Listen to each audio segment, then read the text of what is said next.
Em entrevista, Kalinka Padilha de Moura acusou seu ex-marido de violência psicológica, física e sexual.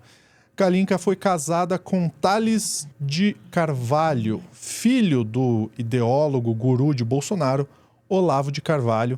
Fica aqui então o alerta de gatilho, porque esse tema é pesado. Vamos lá.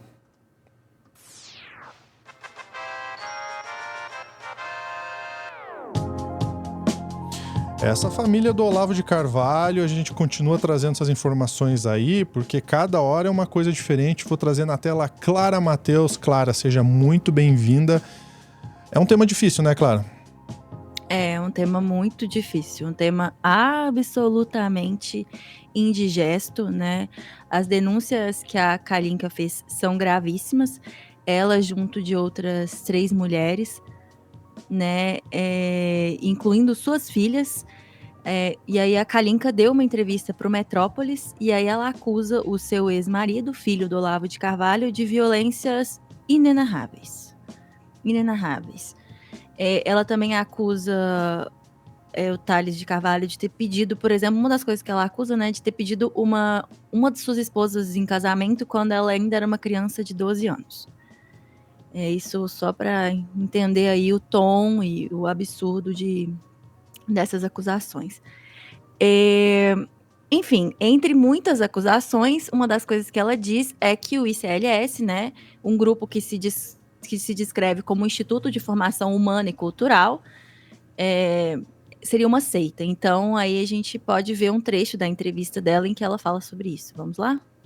No decorrer do tempo, a gente foi percebendo que aquilo ali virou uma seita. Sabe? As pessoas, elas entram no ICLS com uma promessa de acolhimento, de compreensão da própria religião, da realidade, de Deus e tal. E, de repente, é o seguinte, elas estão idolatrando o Gugu. Elas estão seguindo passo a passo tudo que o Gugu fala, porque para elas poderem ficar bem, para elas poderem ter um aprimoramento pessoal e espiritual, elas têm que ter um acompanhamento constante de tudo que o Gugu fala. Qual é o papel que o Gugu exerce ali? Ele é tipo um mentor espiritual e intelectual do ICLS. E tem uma certa veneração em torno dele? Se tem. Sim, ele criou, tem toda uma doutrina do ICLS criada por ele. Tem. E o que é essa doutrina exatamente, Júlia? Você tem, por exemplo, a doutrina do trigo limpo, que é uma coisa que é criada por ele, que é a questão da missa limpa, que não pode ter instrumentos musicais. Ele vai criando vários empecilhos para as pessoas irem para a missa, e daí tem a missa do trigo limpo, que é a missa que tem todos os requisitos que ele decidiu que é uma missa boa, senão não é válida. Mas são requisitos criados por ele. Criados por ele. Então, ele cria essas doutrinas para as pessoas terem que seguir e precisarem de acompanhamento constante dele para continuar seguindo. E você vai ver os alunos, eles estão o tempo todo atormentados, porque eles não conseguem mais ir na missa, porque não tem nenhuma missa com trigo limpo. Todas as missas são sujas. É como se eles estivessem perseguindo o pote de ouro no fim do arco-íris, que eles não chegam nunca, entendeu? Mas qual a diferença disso que você chamou de seita para uma religião? O ICLS não virou, de certa maneira, uma religião? Não. Ou não? Não, porque assim, a religião, quando você vai para a igreja, por exemplo, a igreja católica, você vai lá ouvir o sermão do padre, né? O padre, todo o sermão dele é estruturado em cima da Bíblia e da doutrina católica. Então, assim, todo crente católico, ele vai, né? Assim, você vai numa mesquita, o muçulmano, ele está lá ouvindo o sermão do sheikh, todo estruturado em cima do Alcorão, e assim, né, em cada religião. Cada religião vai ter o seu conjunto de regras, o seu conjunto de crenças e de práticas, né? No ICLS não tem isso. No ICLS é o seguinte, é uma confusão sem fim. Você entendeu? Você não tem uma doutrina fixa baseada ou na Bíblia, ou no Alcorão, ou na Torá. Não, é uma doutrina fixa baseada nas ideias do Gugu, do que ele considera certo dentro de cada religião. Então ele pega um fragmento de cada religião, você entendeu?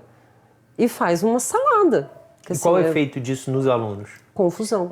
Pode fazer um pouquinho rapidinho só para a gente conversar. Então, essa pergunta sobre ser um culto ou ser uma religião, na verdade, é muito pertinente, né?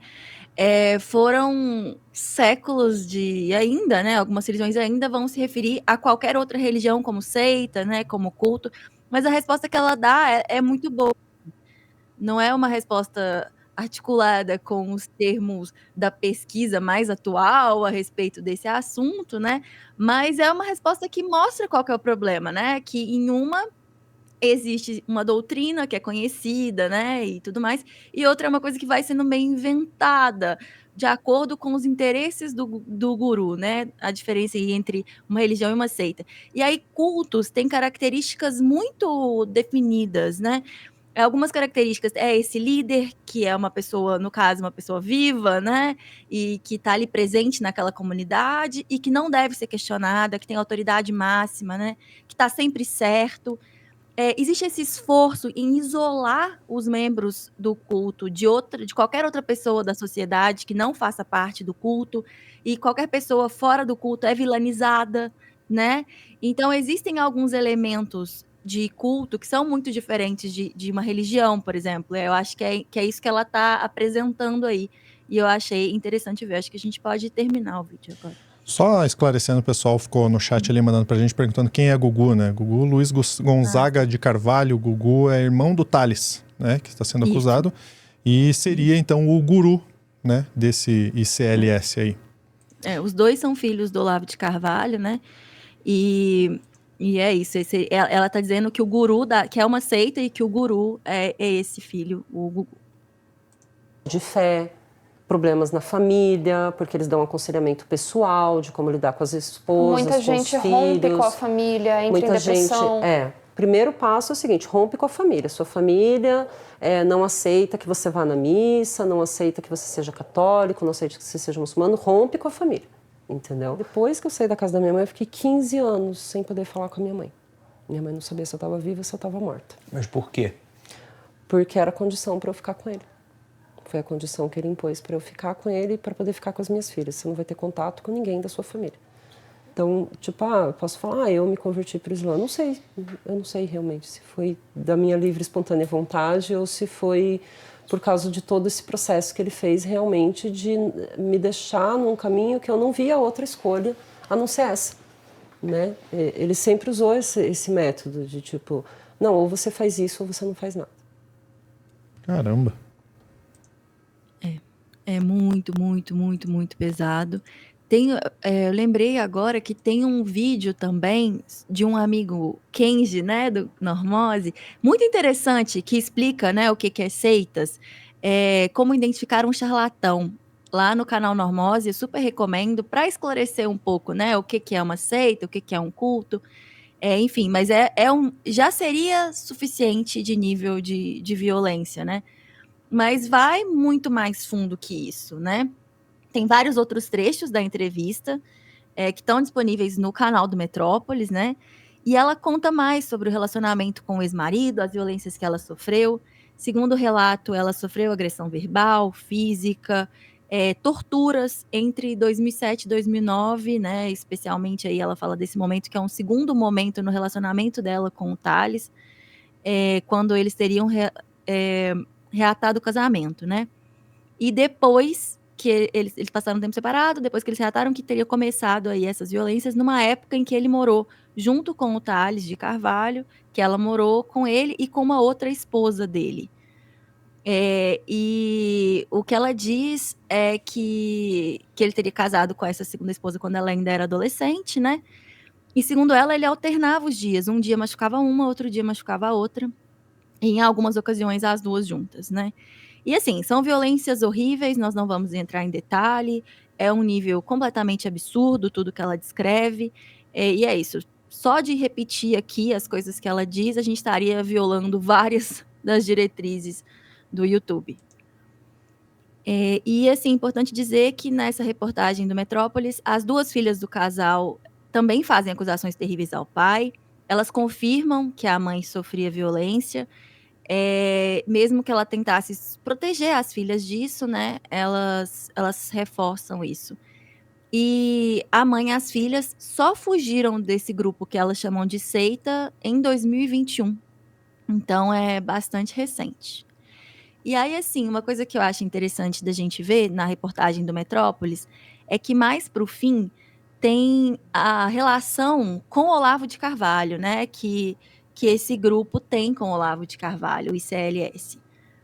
E aí aqui fala que embora o Olavo de Carvalho, eu acho que você pode ir passando devagarzinho também, até para as pessoas darem uma olhada Tá. e entenderem um pouco o teor da reportagem, mas que o Olavo de Carvalho mantinha uma própria plataforma de cursos, né, o curso online de filosofia, mas que eles contam aqui que ele funcionou como um chamariz para o ICLS, assim, fala que ele participou da primeira transmissão ao vivo do Instituto no YouTube em 2014, logo depois que a entidade foi criada, e no vídeo de mais de 1h30, ele vai situar a si próprio e ao filho entre nomes que estão renovando a alta cultura do Brasil por meio de cursos online. E o Olavo de Carvalho teria dito que nas universidades não há nada que se compare com a enorme modéstia conhecida dele e o anti-intelectualismo também conhecido dele, né? E aí eles falam, né, sobre como o ICLS também, por sua vez, exaltava o Olavo de Carvalho, e o perfil do Instituto escreveu em 2014 que o Olavo e o Gugu, né, estariam criando as condições necessárias para que surjam pessoas com um grau de autoconsciência muito maior do que nossa terra já presenciou, né, sempre aí com essa megalomania, e enfim. E aí, mas conta aqui também que o Olavo de Carvalho em algum momento se desagradou, se distanciou aí desse projeto dos filhos, que ele publicou no Facebook, né, tipo, eu não dirijo nem fiscalizo, mesmo de longe, o trabalho dos meus filhos Luiz e Thales, são homens de 40 anos, capazes de responder por si mesmos. Só na cabeça dos veadascos existe um trabalho conjunto da família Carvalho. E depois fala, se algum dos meus próprios filhos se aproximar de alunos meus, convidando para entrar em alguma tarica, faz isso por própria conta e risco e com a minha total desaprovação. Então parece aí que esse relacionamento dele com o Instituto dos Filhos mudou ao longo do tempo, mas ele coloca como algo que a reportagem coloca um instituto que foi promovido pelo Olavo de Carvalho aí no seu início. Também acho que vale a gente olhar essa sessão outro lado, né? A gente, enfim, um papel do jornalismo, apresentar o outro lado. E aí o Metrópolis fala que o Thales de Carvalho nega, né, as acusações, diz que as acusações da ex-mulher foram utilizadas para tentar privar da guarda da filha menor, que está com ele, a guarda da filha menor está com ele, e diz que a justiça não deu crédito às mentiras, e a Kalinka teria se comprometido a não repetir as mentiras em troca de duas queixas-crime, né, 2 processos aí, então, como contra ela. E aí ela nega que a Kalinka nega que tenha tido essa disputa e que ele tenha ganhado a guarda, mas que teria sido um acordo judicial. E sobre a questão do casamento com a menor de idade, também o Thales vai negar, vai dizer que é um fato público, que eles se enamoraram quando ela tinha 14 anos, não 12 no caso, né? E teriam passado a morar juntos quando ela já tinha 18 anos depois do casamento, segundo a religião islâmica. E aí eu acho, só para encerrar aqui o outro lado, acho, enfim, curioso que o pronunciamento do Gugu, né, Luiz Gonzaga de Carvalho, teria sido, depois que ele descobriu qual era o teor da reportagem, ele disse, não confie em jornalista é tudo filho da puta. E é isso. Esse é o outro lado. E é isso, o Pedro Zambarda já tinha falado, né, um pouco. Ele escreveu para o Diário do Centro do Mundo, discutiu aqui no plantão um pouco de algumas dessas denúncias contra o Thales, contra o ICLS, mas a partir da perspectiva da filha, né, do Olavo de Carvalho. E aí, de acordo com a informação que o Pedro trouxe para a gente, né, aqui no plantão, a história não para por aqui, porque o ICLS estaria sendo investigado pela Polícia Federal, inclusive com a colaboração da filha do Olavo de Carvalho. Perfeito, perfeito. Tem um trabalho aí agora a ser feito de investigação, de prova contra prova, e a gente vai ficando por aqui. Clara, obrigado pelas suas informações, viu? Eu que agradeço o espaço. Te convidando antes da gente encerrar aqui para você visitar o nosso novo canal do Meteoro, que é a TV Cringe. Sim, a gente tem um novo canal aqui no canal original do Meteoro. Você acompanha notícias, muita coisa factual, o plantão mesmo, tem mesa cast. E lá na TV Cringe a gente traz para você uma mistura aí de vídeo ensaio, de react, coisas dos anos 90. A gente fala sobre história, filosofia, cultura e arte. Então tem muita coisa legal lá na TV Cringe. E eu te convido para se inscrever lá se você quiser, claro, youtube.com/tvcringe. Tem muita coisa legal. Inclusive, olha só, hoje às 21 horas, hoje dia 27/6, né? Se você está vendo depois, já vai estar lá. Donald Trump tem um jeito único de falar e a gente vai falar sobre isso lá. Eu vou até mostrar aqui para vocês, ó. Aprenda a responder como Donald Trump. Como falar com gente burra. É vídeo novo lá, vídeo ensaio na TV Cringe. Então, se inscreve lá, ó, até aqui embaixo, youtube.com/TV Cringe Brasil. Te agradeço por ter ficado com a gente até agora. Um grande abraço, até mais.